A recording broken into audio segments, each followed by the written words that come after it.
आपका diplomatic failure है, जिसके कारण क्रूड के प्राइसेस बढ़ रहे हैं, तेल की कीमतें आगे आने वाले समय में बढ़ेंगी। अभी तो घट गई, बढ़ेंगी तो ओपेक ने और रसिया ने इतना उत्पादन तेज कर दिया कि आज तक के इतिहास में 118 बैरल से 82, 88, 90 के आसपास आ गया था। 30% कभी 32% एक दिन में कभी तेल क्रूड के दाम गिरे ही नहीं। ये भी है, आगे आने वाले समय में बढ़ना तय है 100%। अगर ये युद्ध 10 दिन और चल गया, ये 10 दिन चला है, 10 दिन और चल गया तो इसका पूरा इम्पैक्ट हमारे आपके जीवन पर पड़ जाए। सिर्फ इस पे नहीं है, मैं कह रहा हूँ कि डिप्लोमेटिक फेलियर पे तो आपकी सभी चीज़ों में फ़र्क पड़ रहा है। आज की डेट में आपके नेबर कंट्रीज जितने हैं, आप बताइए किसके साथ आपके अच्छे रिलेशनशिप? मुझे तो नहीं लगता। नेपाल के साथ आपके अच्छे हैं, श्रीलंका के साथ अच्छे हैं, या आपके जो है म्यांमार के साथ अच्छे हैं, या ऊपर चले जाओ रसिया के साथ। अभी हम बांग्लादेश को अभी फैसला हुआ, बांग्लादेश को पाइपलाइन से हम अभी पेट्रोल भेज रहे हैं। देखिए, हर कंट्री अपने बेनिफिट के लिए सोचती है, डिप्लोमेसी में दोस्ती नहीं होती है। हर इवन जब ओबामा से भी पूछा था मोदी माई फ्रेंड करके जो है, तो ओबामा ने भी ये जवाब दिया कि देखो, मनमोहन सिंह की बात कुछ अलग थी, लेकिन जब दो कंट्री आपस में बात करती हैं तो वो अपने फ़ायदे के लिए बात करती हैं। जहाँ मदद भी होती है तो वहाँ भी इंटरेस्ट होता है, ब्याज होता है।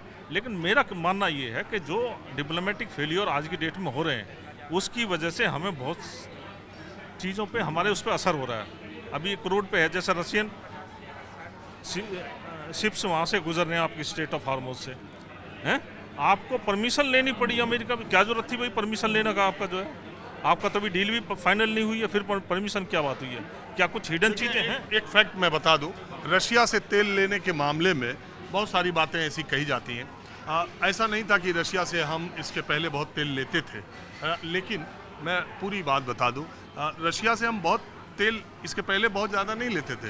2022 से हमने रशिया से तेल लेना खूब शुरू किया। 24-25 तक जाते जाते वो हाईएस्ट हो गया। वो इसलिए कि रशिया यूक्रेन का जो आपने बात कही, रशिया यूक्रेन युद्ध के समय रशिया ने हमको कंसेशनल रेट पे देना शुरू किया। हमारे राष्ट्रीय हित में था, हमको कम पैसे पे मिल रहा था, तो हमने उनसे लेना शुरू किया। लेते लेते यह हालत आ गई कि 2025 जून में 6 लाख बैरल, यानी 37% हम रशिया से अकेले तेल ले रहे थे। जब अमेरिकी राष्ट्रपति ट्रंप ने टैरिफ लगाया 50% इंडिया पर, सिर्फ इस बात का कि इतना तेल लेके इंडिया रशिया यूक्रेन युद्ध में रशिया की मदद कर रहा है। इसके बाद जब ट्रेड डील आई तो उन्होंने कहा भारत रशिया से तेल नहीं खरीदेगा। अब हुआ क्या? हुआ ये कि अभी कुछ दिन पहले जब राहुल गांधी ने ये मसला उठाया तो उन्होंने सरकार, विपक्ष के नेताओं ने जब ये मसला उठाया कि कौन हो सकता है, अमेरिका कैसे हमको कह सकता है कि हम तेल नहीं खरीद सकते, बहुत सारे पत्रकारों ने भी और सरकारी सूत्रों ने भी एक आंकड़ा दिया। वो आंकड़ा ये दिया कि दिसंबर 2025 में हम पर डे 12 लाख बैरल प्रतिदिन खरीद रहे थे, और हम जनवरी में 11 लाख बैरल और फरवरी में भी 10 लाख बैरल पर डे खरीद रहे थे। तो हमने बंद नहीं किया। लेकिन उसका दूसरा पहलू ये है कि रशिया का प्रतिशत 37 से आके अब 19% पर हो गया है, और अमेरिका का 9% रहा करता था, वो 19% को पार कर गया। अगर ये युद्ध नहीं होता तो जिस स्पीड से रशिया से हम कम कर रहे थे, उस स्पीड से कुछ दिन बाद वो नॉमिनल, अरे बंद का मतलब ये थोड़ी नहीं है कि कोई 0% हो जाता है, आप उसको नीचे करते जाते हैं। ये रशिया से तेल लेने के बारे में फैक्ट है, जो कई बार एक तरह का फैक्ट बताया जाता है, दूसरी तरफ का नहीं बताया जाता है। तो अमेरिकी राष्ट्रपति डोनाल्ड ट्रंप के बारे में आपका चेहरा, आपका कुछ ट्रंप साहब से मिलता है। मेरा चेहरा ट्रंप से मिलता है? क्या बात करिए, कुछ मिल रहा ना। सौभाग्य है मेरा कि आपने कितने महान व्यक्ति के साथ, कितने बड़े आपके बाल बड़े रहते तब। अच्छा। राजीव जी, सबसे बड़ी बात तो ये, कुछ तो परिस्थितियां हैं ही युद्ध की वजह से खराब। कुछ, कल मैं आपका एपिसोड देख रहा था, बहुत शुक्रिया, कल ही की बात है शायद, जब कतर से दोहा से पहली फ्लाइट आई थी। सर बहुत शुक्रिया। और आपने सबका इंटरव्यू लिया था, आने वालों का। उस वक्त मैं देख रहा था कि लोगों ने मतलब उनका जो कंक्लूजन था वो ये था कि इतना वहाँ हालात ख़राब नहीं हैं जितने कि हमारे मीडिया ने बना रखे हैं हालात। ये प्रत्यक्ष मेरे सामने हैं, इन्होंने खुद इंटरव्यू लिया है सबका। वो कहने कि इतना माहौल ख़राब नहीं है जितना कि बना दिया गया है, और ये तो सच्चाई है। आने वाले कुछ दिनों में हालात ख़राब होने जा रहे हैं अगर ये युद्ध चलता रहा तो। तो मैं आपको बताऊं, जो लोग कतर में, मतलब दोहा में, सऊदी में, शारजाह में, दुबई में इधर उधर हैं, उनके घर वाले इंडियन टेलीविज़न न्यूज़ चैनल शुरुआती देर में देख के परेशान हो गए। वो लोग यही कह रहे थे कि हम वहाँ भी परेशान हो जा रहे थे यहाँ वाला यहाँ का सायरन सुन के। स्टूडियो का सायरन, वहाँ सायरन बजा ही नहीं, वहाँ मोबाइल पे अलर्ट आता था। हाँ, नहीं, इस समय बंद है, थोड़ा TRP 4 महीने।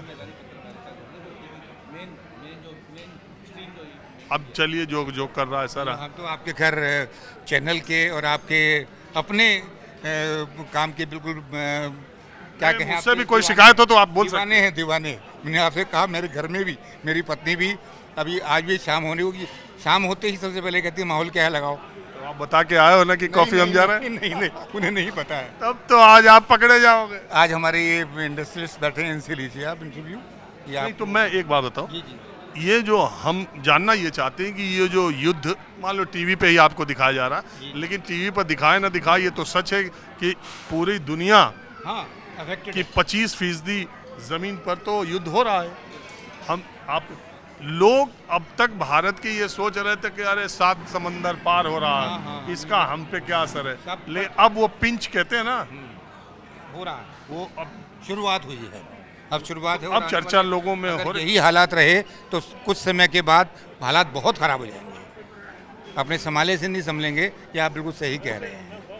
हम कभी भी सड़क पर नहीं उतरे, किसी भी, जब बेड़ियाँ डाल के इंडियंस आ रहे थे वहाँ, हम कभी भी सड़क पर नहीं उतरे। भाई ये क्यों हो रहा है, हमारी सरकार इसके बारे में क्यों नहीं बोल रही है।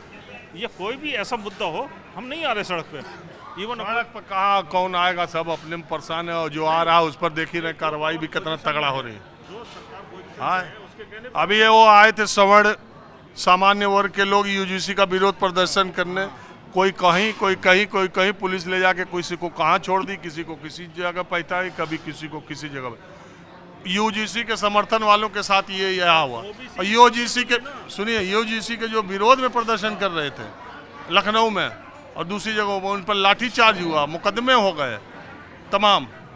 विरोध प्रदर्शन तो देश से धीरे धीरे गायब ही, लोकतंत्र में विरोध का अधिकार। लेकिन ये है, मैं आज चर्चा दूसरी कर रहा हूँ। आप ये कह रहे हैं इंडस्ट्रियलिस्ट, आपकी फैक्ट्री वगैरह है? हाँ जी, हाँ जी, किस चीज़? मेरा केमिकल्स का फैक्ट्री है। आपका काम विदेशों से कितना रिलेटेड है? नहीं, विदेशों से नहीं, मेरा सारा डोमेस्टिक ही है, लोकल।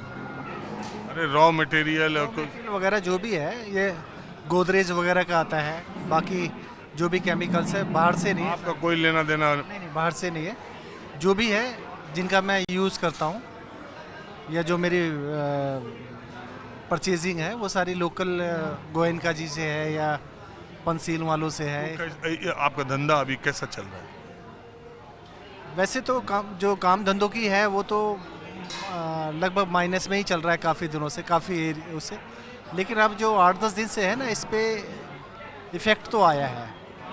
और इफ़ेक्ट आने का मतलब ये है कि जो मार्केट से है ना, जो पैसा वो गायब है। पैसा मार्केट के अंदर, स्टैम्प मार्केट बिजनेस के अंदर ना कोई लगाने के लिए तैयार है, और ना ही किसी को किसी भी तरह का सहयोग या किसी तरह की अपॉर्चुनिटी स्टैम्प नहीं है बिजनेस की। बाकी जो जैसा चल रहा है वैसा चल ही रहा है, कोई उसमें ज़्यादा एयर फेयर नहीं है। लेकिन स्टेबिलिटी बनी हुई है, कम की, ज़्यादा नहीं, ग्रोथ नहीं है स्टैम्प, बिल्कुल बेकार। ये कैसे आपके उम्मीद से अभी आपकी उम्मीद से ये जो मौजूदा हालात चल रहे हैं पूरी दुनिया के, भारत पर इसका असर अब थोड़ा थोड़ा दिखाई देना शुरू हुआ। कहा जा रहा है कि 10 दिन के युद्ध के बाद हम पे आ गया असर। 10 दिन अगर और चल गया, खुदा न खास्ता, वैसे जल्दी से जल्दी बंद हो दुनिया चाहती है, तो फिर इसकी चर्चा आम लोगों में, इसको लोग देख रहे हैं, अभी सीरियस हैं या अभी सोच रहे हैं हमसे का मतलब, वो तो अभी दूर की बात है। देखिए, जहाँ तक कुछ लोग जो अवेयरनेस जो जानकारी रखते हैं अपने फील्ड के अपने उसके, वो थोड़ा इस चीज़ को लेकर चिंतित तो है। लेकिन जो नॉर्मल आदमी है, जो जैसे हमारा लेबर क्लास है या हमारा जो वो है, उनको इन चीज़ों से कोई ज़्यादा मायने नहीं, फ़र्क नहीं पड़ता इन चीज़ों से। इन चीज़ों को कोई मायने, जो एलिट क्लास है उन्हीं को फ़र्क पड़ रहा है, वही उस बारे में सोच रहे हैं। बाकी फर्क तो सब पर पड़ेगा, किसान पे पड़ेगा, नौजवान पे पड़ेगा, गरीब पे पड़ेगा, अमीर पे पड़ेगा। लेकिन सर ऐसा है, जो फ़र्क पड़ता है ना, जो रूट पर है या तो उस पर पड़ता है या टॉप पर है उस पर पड़ता है। जो जो बीच में जो तैरते रहते हैं ना, जो किस तरह, उनको इतना फ़र्क नहीं पड़ता किसी भी चीज़। हाँ, वो फेस ज़रूर करते हैं किसी भी चीज़ को, क्योंकि सबसे ज़्यादा यदि कोई इफ़ेक्टिव होते हैं तो वही लोग होते हैं, ना तो रूट वाले होते हैं ना टॉप वाले होते हैं। लेकिन जो लहर जो बीच की होती है ना, या नीचे से थोड़े से ऊपर स्तर के, सबसे ज़्यादा जो बुरी हालत होती है उन लोगों की होती है, और उन्हीं लोगों के बारे में सरकार को बारे में सोचना चाहिए। और फिर एक चीज़ और, मैं अभी आपके चर्चा में सुन रहा था इतनी देर से, कि हमारी जो कैपेसिटी है, हमारे जो भारत की कैपेसिटी है, वो झेलने की रही है। वो किसी भी समस्या को झेल के उसको समाप्त करने की रही है। उससे हम इतना फेस नहीं करते उसको, या उसके बारे में हम इतना डीपली नहीं जाता। हमारा जो जनमानस है जाता है, लेकिन 60% या 70% लोग ऐसे हैं हमारे जो उसकी जड़ तक नहीं जाते। वो ऐसा ही समझते हैं जैसे ये तूफान आया है और तूफान आके निकल जाएगा। यहाँ पर निश्चिंतता बहुत है, यहाँ पर इतने उथल पुथल नहीं है जैसा कि मैं महसूस करता हूँ कि इतना हमें बर्डन लेना चाहिए या हमें वो लेना चाहिए। इस तरह का नहीं है। ये है कि इम्पैक्ट तो किसी की भी चीज़ का पड़ता है, पूरे समाज पे पड़ता है, पूरे देश पे पड़ता है, और पढ़ना भी स्वाभाविक ही है, क्योंकि सारी चीज़ें ग्लोबलाइजेशन हो चुकी है। सारी चीज़ें, सारा कोई भी चीज़ छोटा भी इफेक्ट होता है, किसी भी चीज़ का होता है, उसका इम्पैक्ट तो पड़ता है।